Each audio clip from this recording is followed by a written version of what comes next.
ദൈവത്തെക്കാൾ വലുതായി ഒന്നിനെയും നാം നോക്കുവാൻ ദൈവം ആഗ്രഹിക്കുന്നില്ല. തൻ്റെ ഭക്തന്മാർക്ക് അവൻ ആഹാരം കൊടുക്കുന്നു. അവൻ തൻ്റെ നിയമത്തെ എന്നേക്കും ഓർക്കുന്നു. നിയമം എന്നല്ല, ഉടമ്പടി, കവനന്റ് എന്നാണ് മൂലഭാഷയിലും എഴുതിയിരിക്കുന്നത്. അപ്പോൾ ഭക്തൻ ആഹാരം കൊടുക്കുക എന്നുള്ള ഉത്തരവാദിത്വം ദൈവത്തിനാണ്. ഏത് കാരണത്തല്ല ദൈവം ആഹാരം കൊടുക്കുന്നത്? അവൻ തൻ്റെ ഉടമ്പടിയെ ഓർക്കുമ്പോൾ.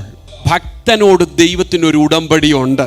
ആ ഉടമ്പടിയിൻ പ്രകാരം ഭക്തൻ ആഹാരം ഒരുക്കുക എന്നുള്ളത് ദൈവത്തിൻ്റെ പദ്ധതിയിൽപ്പെട്ട കാര്യമാണ്. മനുഷ്യൻ ചിന്തിക്കുന്ന വഴിയിലൂടെ ആകണമെന്നില്ല. ആമേൻ. ഏലിയാവിനെ കർത്താവ് കെരിത്ത് തോട്ടിൻ്റെ കരയിൽ പാർപ്പിച്ചു.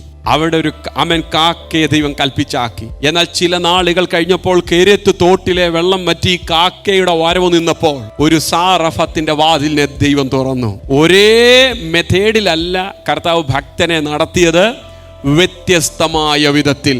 തൻ്റെ ഉടമ്പടിയെ മറന്നു കളയുന്ന ഒരു ദൈവമല്ല ആമേൻ നമുക്കുള്ളത്. തൻ്റെ ഉടമ്പടിയെ എന്നും ഓർമ്മിക്കുന്ന ഒരു ദൈവം, തൻ്റെ ഭക്തന്മാർക്ക് വേണ്ടി ആഹാരം ഒരുക്കുന്ന ദൈവം.